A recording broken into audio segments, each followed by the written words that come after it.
Hello beautiful soul! Welcome back to my channel. This is Mei Chang Ame from Japan, Kabayan Scorpio. This reading is for you. Tao nakakonect kay Scorpio. Nang nararamdaman ko Scorpio. Maraming salamat po na sa aking subscriber, new subscriber, cross-watcher, at sa mga bagong pasok dyan. Welcome na welcome kayo sa bahay ni Ate Aimee.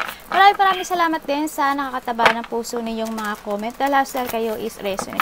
Yung comment lang mga kabayan ng inyong energies na iwan dyan, pati pangalan nyo, binabasa ko, makakulay yung energy nyo, makaresonate na kayo sa ating reading. Maraming salamat din sa mga nagpa-personal reading. Kung gusto po ng personal reading at energy nyo lang talaga ang gusto nyo makuha natin, nasa baba po ng video na to. All the details po nasa baba po ng video. This is our general reading, Scorpio kabayan. Kuhanin mo lang sa'yo at itapon ang dinan para sa iyo. Maaring vice versa, maaring energy mo, energy ng person mo, o energy ng malapit sa puso mo. Maaring nangyayari o mangyayari pa lang. Use your own intuition, lawakan natin ating isipan. Tingnan natin. Tao na ako na kay Scorpio. Ano nararamdaman mo kay Scorpio?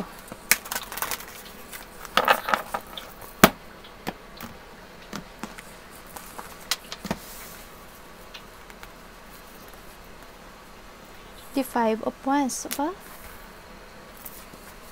Away kayo nito? Tingnan natin kung anong lalabas yan. Anong intention niya sa'yo? Anong intention sa'yo nito, Scorpio? Anong intention mo kay Scorpio? The King of Coin. Oh. Anong action? What is the action?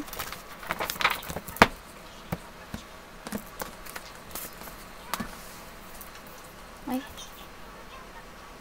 The Star. Tandaan nyo, baka vice versa to ha. Scorpio, ano ang nararamdaman mo sa tao na to?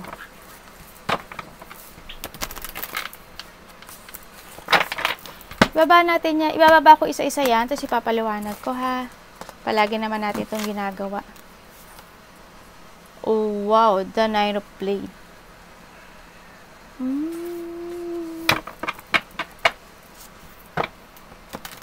Kung titignan mo to, nararamdaman niya at nararamdaman mo. Tingnan niya yung mga itsura niyo. I feel hindi kayo nagkakasundo, ano? Parang iba ang gusto mo at iba ang gusto niya. O kaya maaring isa sa inyo is nagger no? Tapos isa sa inyo kalma na parang takot na ewan ko. Parang something ganun. Ano ang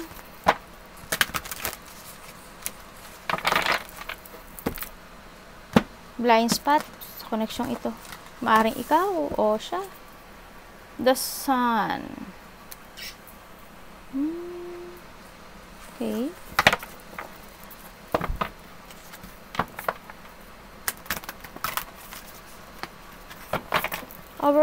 Overall energy mo, Scorpio. This July 2024.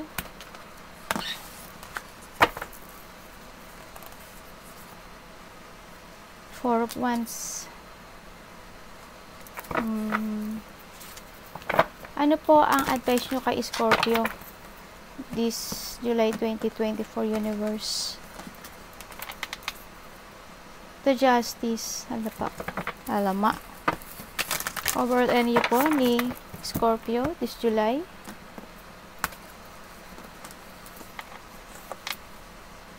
The Two of Cups.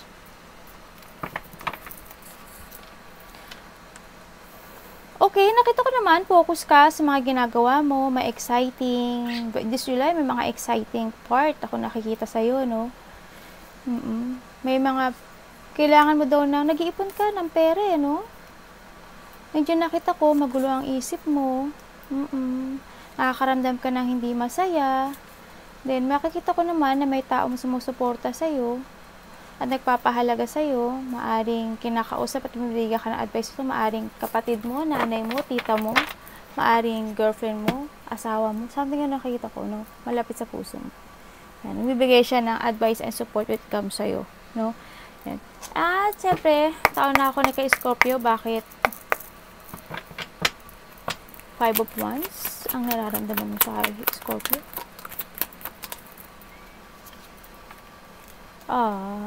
Okay. Ando yung nararamdaman niya sa'yo, ano eh, galit siya eh, no? May galit, may lungkot, pagsisisi, regret, malungkot, ganun. Baka ikaw to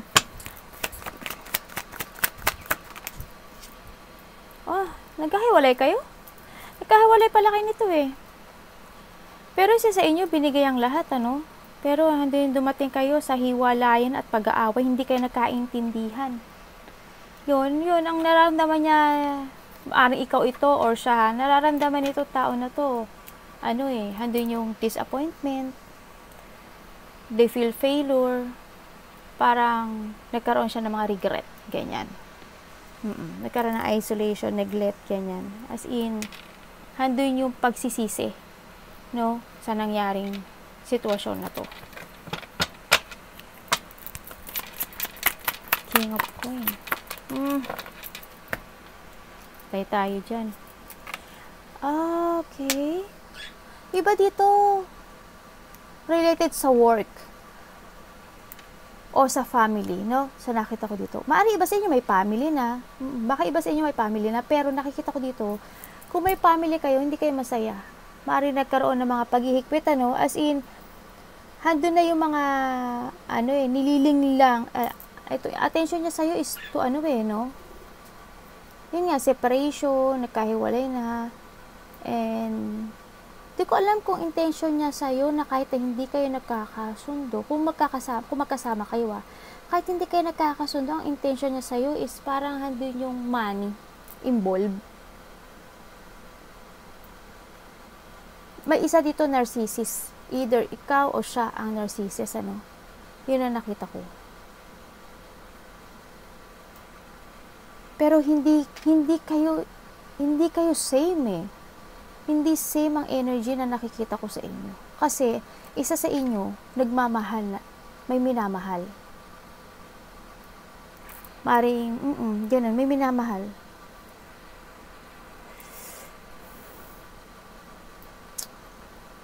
Nagkakaroon ng limitation. Hindi stable ang foundation na ito. Andun yung mga paniling lang, panluloko. Kasi, di pretending may tao na nagpipretend. Yun na nakita. Bakit star ang action?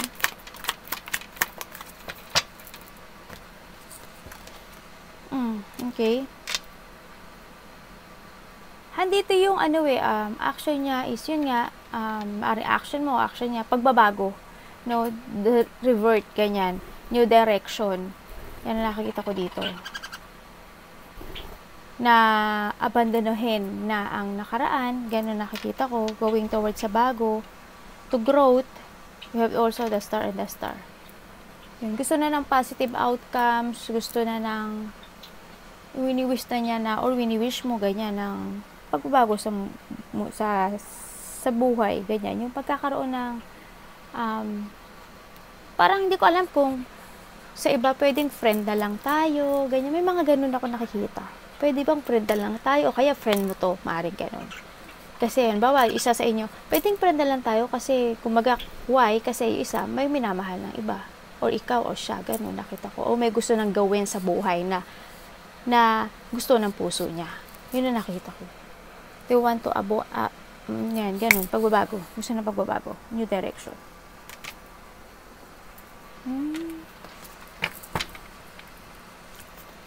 Bakit Knight of Blade? Nararamdaman mo dito, Scorpio, sa taon na ito.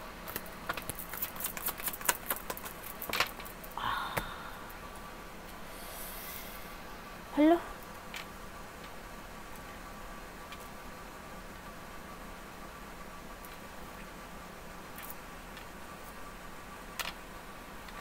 Inside, drain ka, Pero outside, okay yan ka. Pero hindi. Unit mong mag-rest, Nakita ko to. Kasi nakita ko dito, hindi ka na nakakatulog. Danger, anxiety ka. May mga ginagawa ka na unstoppable. Sa nakita ko dito. Nakikita ko sa iyo na maaring may naganap o may mangyayari na nalaman kang katotohanan. Maaring ganun sa iba, Nakikita ko yung takot sa'yo. May lihim ka? Or there's a person here na may hidden motive, tsaka hidden agenda sa'yo. Scorpio. Mag-ingat ka kasi you're stuck. No? You need to plan anew. May mga sitwasyon na sinasakripisyo mo. Nakita ko sa'yo yung lungkot. May mga biglaang nangyari, sa'yo, Siguro, nandun sa part na parang naghihintay ka na lang ng enlighten, ganyan. Parang may hinihintay ka, pero hindi mo naman magawa. Hindi kasi natatakot ka. Maybe you're illusioning something. Tingnan nga. Ano malaman dito dyan? Ano nga ito ka malaman dito sa... Oh, okay. Ibig sabihin, handito ka sa sitwasyon mo na kahit hindi mo siya mahal, o wala kang nararamdaman na ganun. Handun ka sa sitwasyon mo na inintindi mo na lang para wala na lang away. Na handun sa sitwasyon na nakipagkaisa ka na lang. Para wala lang away, para tahimik lang, para peace lang. Ganun. Kasi handun yung part na parang natatakot ka rin sa kanya. Natatakot ka na kuprontahin siya. Ganun nakita ko, or vice versa. Kasi parang you're looking for agreement Pero hindi ko alam kung anong Yun nakita ko, o maaring nahihiya ka, kaya maaring mahihiyain ka lang, hindi ka talaga yung tao na mahilig magkumpronta, maaring ganun, sa iba. Tingnan natin bakit dasan.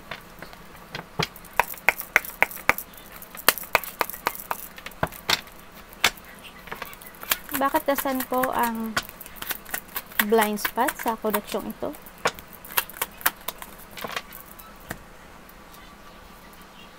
Okay. May sabihin,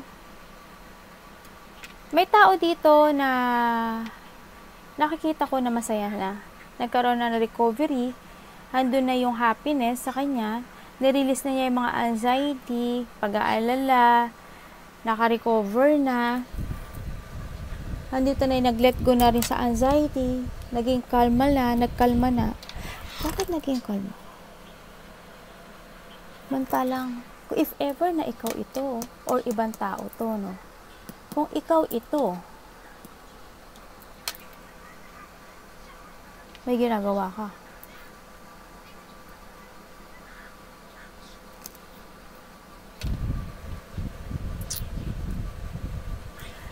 Meron ng peacefulness na nakita ko dito. Andun na rin yung pagtitiwala. Itong tao na to, kung sino man ito, andun na yung pagtitiwala sa sarili niya.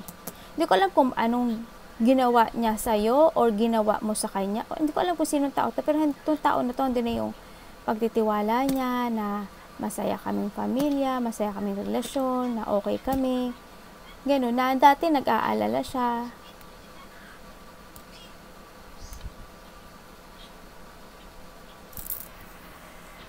Teka titingnan ko kasi ito ang kanyang intensyon. Okay. Para saan yan?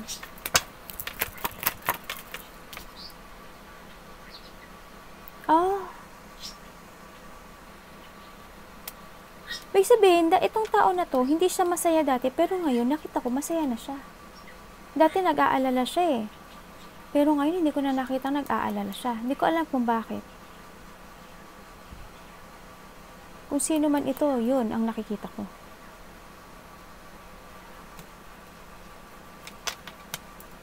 Maaring dito sa sitwasyon to, baka may maganap na, andun yung achievement, may na-achieve Hindi ko alam kung bakit. Ano yung na-achieve?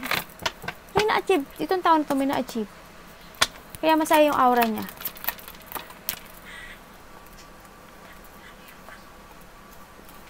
Okay, dito na tayo. Yes, iba dito is starting a new beginning. This July, This July, may mga magaganap na celebration, mga maliliit na achievement, mga mag-getting together ng family, friend, parties, event, community, teamwork, something ganyan nakita ko. Basta may fun, may enjoyment. no, na baka may magkita-kita nga, ano, baka may coming home ako nakikita, no, baka uuwi ka o may uuwi, no, baka galing probinsya, galing ibang bansa, o ikaw ang uuwi. There's a new beginning ako nakikita dito. There's a teamwork, pag-uusap-usapan, nagtitiis, ay gusto ko na maging independent, pinag-usapan ng pera. Hindi ko masaya. Titingnan ko, tatanong ko to. Bakit ano yan?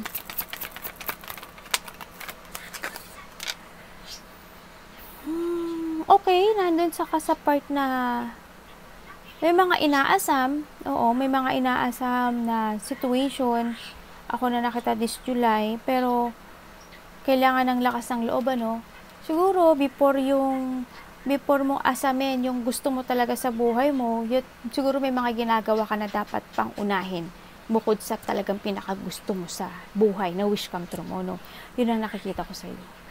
Nakikita ko yung purity spirit mo, Scorpio, no? Sa nakita ko dito. Kahit hindi ka kompleto o hindi ka man nakakaramdam ng saya, andun yung tinatry mo pa rin yung best mo na maintindihan mo yung sitwasyon, tsaka handun ka sa party ng buhay mo na enjoy life lang, ganyan. So, nakita ko.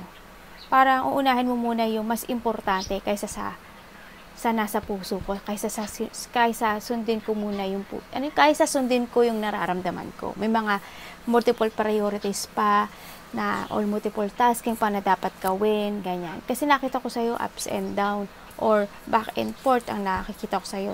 Handun yung kumbaga may choices. Kumbaga, handun yung situation na ini-evaluate mo, o kaya naging flexibility ka. Yun, parang handun yung din sa iba nakita ko ng sitwasyon na parang pagkakaisa lang. I need harmony sa ngayon. Tsaka ko na kakamten yung gusto ng puso ko. Yun ang nakita ko sa'yo. Handun yung pagkukontrol ng nararamdaman, no? Sa nakita ko sa'yo. Justice, advice. Yes, ang sabi dito, yan, kailangan daw na you need to be honest to yourself, and huwag kang malungkot na handyan ang pamilya mo, handyan yung malalapit sa puso mo. Siguro iba sa inyo nag-aaral, pag-aralan mong maigi yung mga mali, yung mga dapat gawin, solutions, ganun, ang nakita ko. Handyan yung pag-usap-usapan nyo ng pamilya nyo, yung mga sitwasyon na nahihirapan ka, na hindi ka you need to talk. Kasi hindi ka daw nag-iisa. No, handyan ang pamilya mo para sa'yo. Hindi yun, you are not rejected, or you're not alone para harapin yung mga pagod at hirap, problema, struggle na dinagdadaanan mo sa sarili mo. You need to share din sa nakita ko dito. Kailangan pag-usapan. No? Huwag mong sabihin na, huwag mong isipin na, na gano'n, parang disgrace, ganyan. May mga sitwasyon kasi ako nakita na parang lack of acceptance ka ngayon, Scorpio, Yun na nakita ko. Parang may mga sitwasyon na, hindi ko alam kung nagkaka-trouble ka, o may mga pinagtatalunan when it comes to money, yung nakita ko, sa family, or ikaw, ganun nakita ko. Pero you need to try na ma-overcome itong mga sitwasyon na to, no? Handyan ang pamilya, pag-usap-usapan nyo, yung malalapit na trustworthy na person na malapit sa puso mo. Yun, pag-usap-usapan nyo, baka sakali makapagbigay siya ng advice sa inyo. No? Two of Cups, overall energy. Two of Cups, overall energy. Kailangan mo din daw, galing mo, 222. Talagang July is isa planning. Pagpaplano, nakikita ko dito na more on kailangan mong magplano, may pagkikita, maaari. Kailangan mo din daw alagaan ang sarili mo. Siguro this is the time mo na mag-take a rest ka muna. Kailangan mo daw ng mental peace. Yan, kailangan mo muna makipagkita sa malalapit sa puso mo, makipag-bonding ka, yan, magplano ka. And then, kasi andun yung depression, andun yung parang nakakaramdam ka ng walang pag-asa, maybe Nahandun ka, you're in the dark, no? Sa nakita ko dito. Maaari may mga magkikita-kita rin na magkakamag-anak, malapit sa puso, pamilya. Ang nakita ko this July, no? Sa nakita ko ganun. Kung kailangan mo mag-travel ka. Kasi nakikita ko sa'yo dito, you keep your feelings. May iba nga dito, travel. 3 hours. Yung mga, you need to talk. You need to be honest to yourself. Mas mahalin mo yung sarili mo. Hanapin mo kung saan ka magiging masaya. Pagod ka na, punta ka na sa calm water. Yan, yung nakikita ko. No? You keep your feelings no? Hindi ko nakikita na showy ka. May mga sitwasyon na hindi mo pinapakita. Yung nararamdaman mo. Yan. Strange lang. Yun, handyan ang pamilya mo, handyan yung malalapit sa puso mo para damayan ka sa mga pinagdadaanan mo, no? Try to grow, yan. It's time to explore. Explore mo yung sarili mo, no? Yan. Kung ano yung mga idea na gusto mong gawin, na ikasisiya mo, gawin mo. Diba?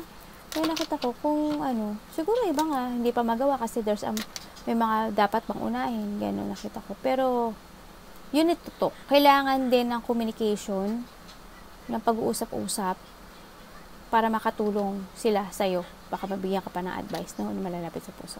Arigato namaste, God bless.